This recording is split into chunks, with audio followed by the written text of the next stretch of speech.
Hello, everybody, and thank you for tuning in to the Liberty Report.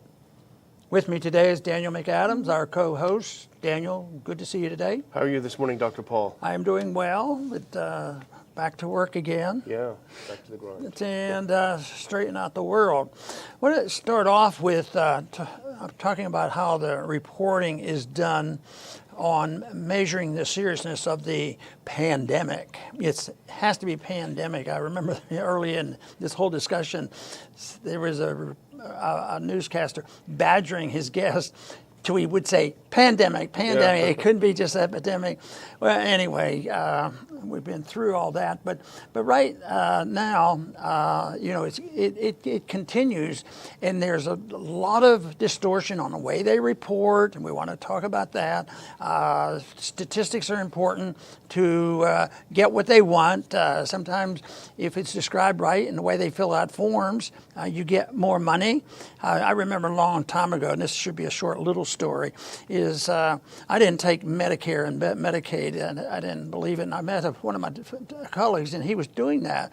And I said, well, one thing is I thought he'd appeal to the fact that, if deliveries were $1,000 and the government was paying $600, he says, oh, no, that's no problem. He says, you'd be surprised how many diagnoses we can put on the sheet. And this is the average doctor, just succumb to it all. And that, of course, is what's happening here because they get much bigger reimbursements. But, the other thing that's turned out to be a real joke are the rules. Yeah. First, the lockdown's idiotic. It's very costly. It costs lives, more illnesses with people. It costs disruption of lives. Many people, suicide rates going up and all these things.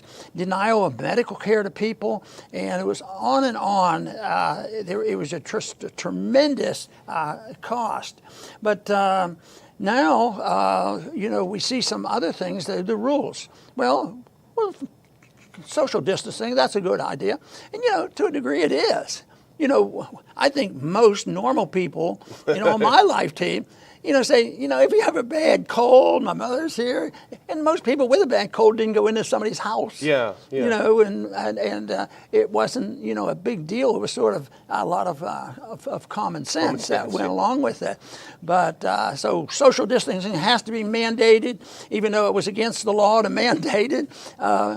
So if it's not mandated, let's intimidate people, let's embarrass people, let's shame them if they don't. Still going on, and then the other thing is wearing a mask. Yeah. They do the same thing with shaming people. That's your litmus test on whether you're a good citizen or not. And guess what? But I know you already know this. The masks probably aren't all what they say they are. Yeah. I've worn a lot of masks, but under the circumstances of deliveries and surgery and all. But this fanaticism, it reminds me of a story I heard this weekend. This comes from the mountains of Colorado on a beautiful, beautiful day. Sky was crystal clear blue. There was no fires around, and the Sahara dust had not arrived.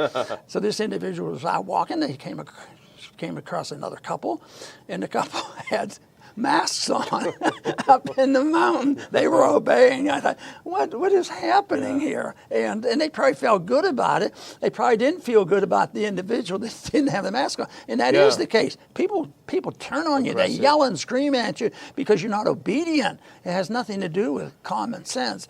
So, what's happened recently is we find out that some people getting together and demonstrating in large crowds, they are to be honored and applauded because their arguments and what they're parading for and demonstrating for is a holy thing. And this last weekend, it turned out there was a huge parade and demonstration in Chicago. Yeah. Pride and BLM got together. I don't know. It was more than a couple hundred. It was more than a couple thousand. I don't know what the total number is, but people went out, and it wasn't the people that were supporting the parade because they technically said the parade has not been authorized, but it came off anyway. But no, the people who wanted it to happen they were not taking pictures, but there were a few people who were getting disgusted with this, went and got some pictures, and maybe we'll be able to take a look at that.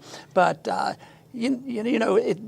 battle lines are there. Yeah. People who I consider has a lot more common sense, and nobody has perfect knowledge. But I tell you what, there's a lot of distortion, intimidation, and when it comes to reimbursements, if you can just tag somebody with the coronavirus, the doctors, the hospitals, everybody else gets a lot more money, and it's always so tempting.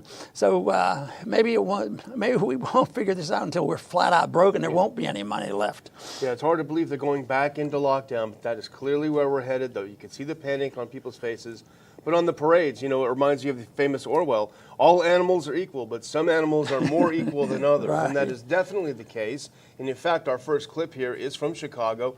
60,000 people out in the streets celebrating Pride and BLM. They are not socially distancing, I have to say, just looking at the picture, Dr. Paul, and that's fine. People should be able to demonstrate for whatever they want. However, let's look at the next one. Here's the mayor of Chicago. Live aerial footage, massive crowds rallying to celebrate Pride. Right next door, Mayor Lori Lightfoot plans to fine churches that defy stay-at-home order rules to hold Sunday services. So, well, it looked like it was a sunny day. yeah. Maybe there was one good thing. It got people out. They didn't have their mask on. They were more relaxed than usual, and they got some vitamin D. Yeah. So it was not all for lost cause, but it also supported the wrong approach. If it had been a libertarian group out there, they wouldn't have been acknowledged, or they would have been arrested or something because you guys don't have your mask on, this sort of thing. So it's a real shame of what we're going through, but I think more and more people are waking up, and I think that's good. It is, but unfortunately, we're not seeing a lot of resistance to the second wave, and that's because the propaganda is so strong, it is so overwhelming, people aren't stopping to say, you know what, that doesn't make sense what they're saying. This is crazy.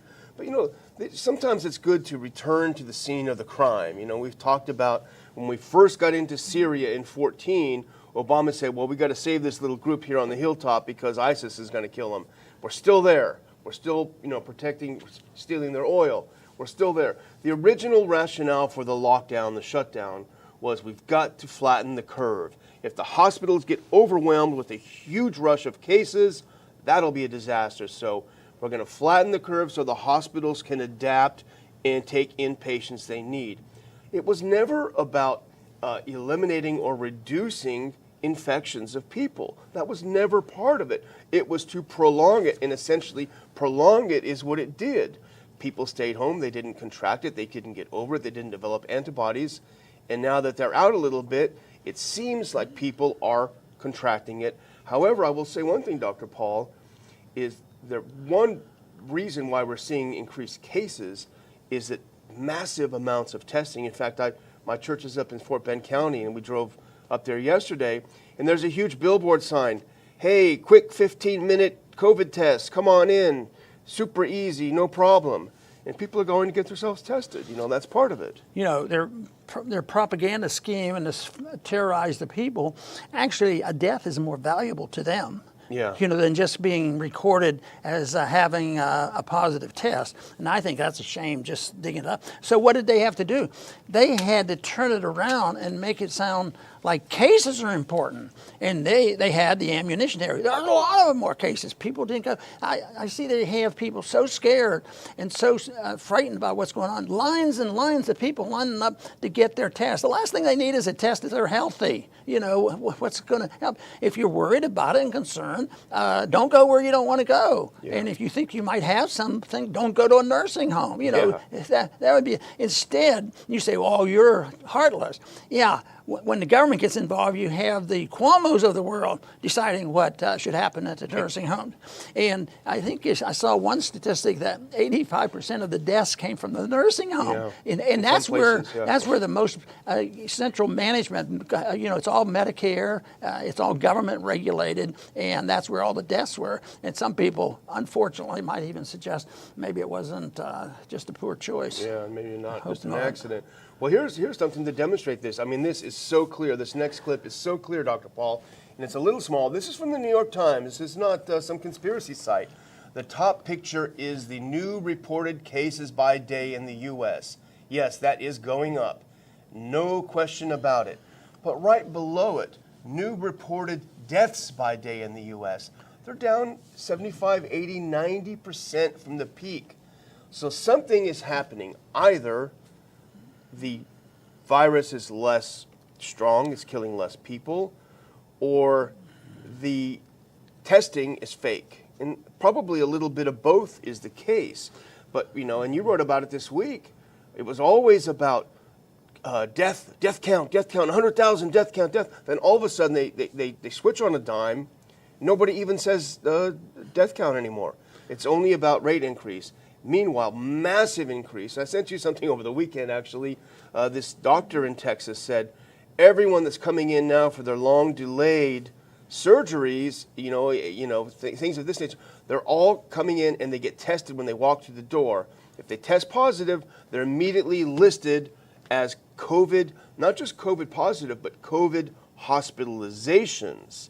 And that, of course, gets them more money, but that's why you're seeing the spike. And then it ends up, they say they died from coronavirus, not with it. Not from, exactly. Well, this is all basically bad news, but a little bit of good news is the hospitals have had enough. They're in the middle of this. They get their money into payments, and medical care now is a federal operation, and they were annoyed by saying, well, the hospitals can't handle it. It's a disaster. We have more cases than ever before. And the hospitals in Houston, led by Methodists, I think it was, had a press conference. And these leaders of the hospital say, they're overblowing. It is not true. And they pointing out the statistics that the hospitals are more open and more beds available than 1 year ago. Yeah, when there was no COVID. So it's all concocted. And of course, immediately people are going to say, you guys don't care. Well, we care enough to try to point out the truth that the world is not coming to an end and things are made worse. I don't think they read the Hippocratic Oath. It says something about first do no harm. And this treatment, this social treatment of this virus has done a lot of harm. And yet some of the good things and good medical procedures, are actually being outlawed and resented, and you can't do it. But use the more expensive drugs and respond to them in a positive way. They won't accept the fact that doctors and patients and independent people can figure this out now because it's so artificial, and unfortunately it's a money game. That is so tragic. And I don't, this is terrible because I have a lot of physicians in the family. I don't think doctors are all that way. I think it's different than that. Sure. The drug companies are involved. They're the ones who sell the drugs, and who pays the bills? The government pays the bills. So it's all a gimmick. And some of this death certificate thing, we talked about that before in a similar way. If you could just put it down, the death comes from coronavirus, and it gets more money for the hospitals. Yeah, it does. And the spike in deaths is not occurring. Heather McDonald had a good piece in Spectator U.S. and she pointed out that Texas daily deaths are jumping around a little bit, but there's nothing to justify what Governor Abbott did over the weekend. Which is, okay, bars, you were open for a couple weeks, no more. It's all your fault. It's all your fault. Things are jumping. But what Heather points out, we're now to the point where I think it's down to 500 deaths a day in the whole U.S., something like that, which is tragic. But as Heather McDonald points out in The Spectator, daily deaths from heart disease and cancer, 3,400. Nobody talks about that. They're talking about this declining death rate, in the U.S. And it's if the lockdowns were a mistake the first time, which they were, we see the devastation to the economy. Now they're based on just hot air, more cases. You still have 99.8% or more chance of surviving, even if you get it, even if you come down with symptoms, you have a huge chance of surviving it. In our two towns, Lake Jackson and Clute, we're in Clute, to live in Lake Jackson. You went out and did some testing today to find out how it worked, because these are new rules. And the two issued rules together.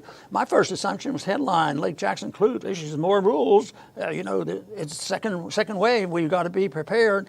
But the rules aren't exactly the same between Clute, and yet the excitement and the headlines, even in our local papers, they can get pretty excited about what's going on. It's a misleading headline. The local paper said, mayors of Clute and Lake Jackson mandate masks in all businesses. And in Clute, if you read it, they do require a mask, but it's in a very clever way. In Lake Jackson, it's not as clear. Businesses that can't social distance must put up a policy that includes masks. But here's the thing that really gets me about this, Dr. Paul, and I am pretty disappointed with the mayors of both of these towns, and it is pretty disappointing and embarrassing to see them jumping to this level. But here's what they're doing, because they know there is no law that says you must wear a mask, and so you're going to have to wear a mask or go to jail. They can't do that. There's no law. So what they're doing is something very insidious. And I wish some lawyers would get a hold of this, because I can't believe it's legal. They are issuing a decree. The mayor is issuing a decree to businesses. If you want to operate your business in this town, you must act as police officers yourself. You must look at every person coming into your business and do the job of the police and tell them you can't come in without a mask on. And if you don't do that, we're going to fire you $1,000. We're going to fine you $1,000 for everyone who comes in. So they're literally forcing these private companies to act as a police force to enforce a law that's not a law, that they know is not a law, and they know they can't enforce on individuals. Yeah, and they feel compelled to do it. I think that same example can be made about the churches. Not every minister wants to take it upon himself to say, to heck with all these recommendations, it might endanger our parishioners, and on and on. So they go along because that's the last thing they need, is fighting with the government, and they feel like they're being patriotic, good citizens by going along and not questioning anything they say. Yeah, and our vice president was in Dallas over the weekend, and he met with Governor Abbott. They were there for the Freedom Celebration. Orwell is getting really heavy here. Just as Governor Abbott is restricting our freedoms in Texas, Pence rolls in to celebrate freedom with Governor Abbott. I guess freedom is slavery, as Orwell said. But it is a shame, and it's too bad that Abbott's doing it. And I like seeing the fact that a few of these bars are saying we're not going to do it, and a few of the police forces are saying we're not going to enforce this.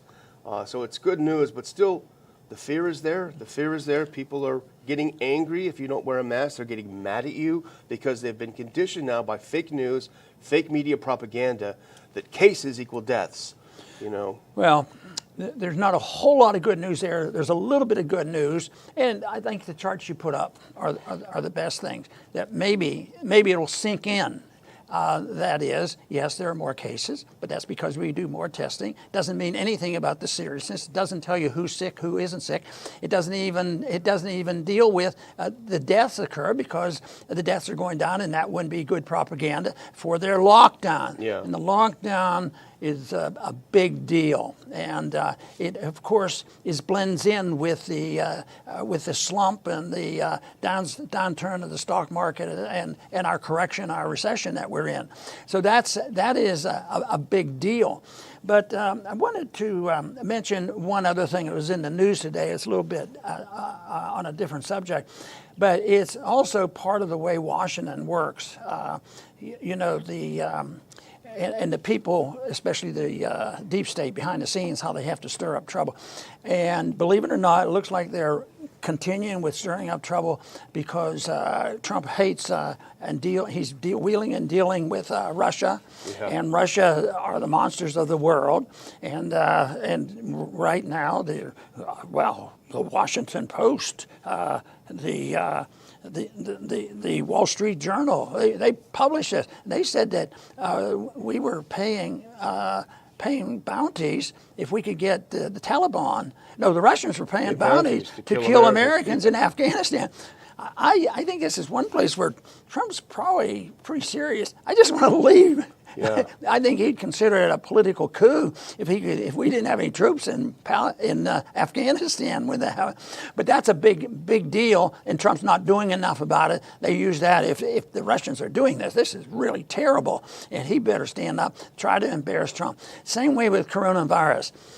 I think deep down in their hearts, they probably, thought this thing up because, Trump is eating our lunch with giant rallies. Yeah. Nobody has ever done that before, and that has to stop. So he did.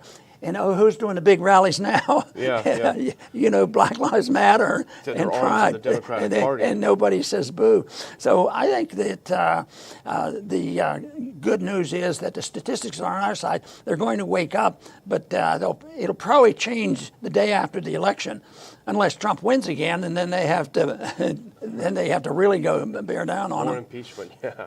Well, I would just end up, Dr. Paul, with something that I think is important to think about, and this is from the CDC itself, because a lot of people are getting their tests back and they're saying you tested positive for coronavirus, and that's a huge spike. But this is from the CDC's own website. They're telling people, hey, if you test positive, a positive test result shows you might have antibodies from an infection with the virus that causes COVID-19. And here's the interesting part. However, there is a chance a positive result means that you have antibodies from an infection with the virus from the same family of viruses called coronaviruses, such as the one that causes the common cold. Does that give you a lot of confidence, Dr. Paul, that is real COVID-19 cases? It doesn't, and they're cooking the books. They need to cook the books because they need to reinstill the fear. If you let them terrify you, then you only have yourselves to blame. Unfortunately, thankfully, our viewers are not susceptible to the propaganda. But I just will finally say, again, thank you to our super chatters who are helping keep the show alive. We're going to have a public thank you after the show as we roll credits, and these are the people over the last week that have participated in Super Chat, give a little bit of money to help keep the show going, and just to increase engagement. So thank all of you. Dr. Paul? You use the word might. They say, you might be really having a lot of trouble, but they never say, you might not. This is the whole thing. You might not. They do that in financial advising. They say, sounds bad, and you might end up doing this. You might have a stock market, or you might have, this sort of thing. So when I see that, they never put might. They just, or if they put the might, that's what they don't want to emphasize, because every time they say something's going to happen, it might not happen too. But that's the propaganda tools that the politicians and the deep state has used for many, many years, and they're going to continue to do it. In the long run, truth wins out, but unfortunately, sometimes it's only historic, and they figure out exactly what's going on. When I think about understanding exactly the terrible things that happen in our society and what the CIA has been involved with in assassinations and who knows what, it takes a long time. It never happens immediately. And also, the same thing with wars. It might be that we should have never gone into Iraq and Iran and Afghanistan and Syria and Libya. It might have been much better if we had just stayed home. But only the history books will get into that much detail. But in the meantime, we have to try to stop it. Stop going in more. Stop, putting out the bad information. We should be able to compete. We have the internet. Of course, the internet is tough to break into. You can get kicked off, Twitter and Facebook and these places if you don't do exactly as they tell you. But still, a truthful message will spread. Ideas do spread, and they don't have to have, the three major medias spreading those messages. But it takes a lot of help. This is what we try to do here. This is why we appreciate the help and support from each individual, because as far as I'm concerned, if you have knowledge or an understanding and believe we're on the right track, I think you're always in a small minority. I don't work with the idea that soon we're going to have 51% agreeing with this. But if you come around to agreeing that non-intervention in foreign policy, non-intervention in our personal lives, non-intervention in the economy, and a non-violent society not permitting aggression, that you have a moral obligation to spread that message for your own benefit, for the benefit of history, the society, and the progress of your family. So I think people who are knowledgeable and they're confident about what they believe in, they do have a moral responsibility to try to spread that message. Besides, it can be a lot of fun because you meet a lot of good people, and you'll find some people, and you'll feel very good if you get a convert now and then. I want to thank everybody for tuning in today to the Liberty Report. Please come back soon.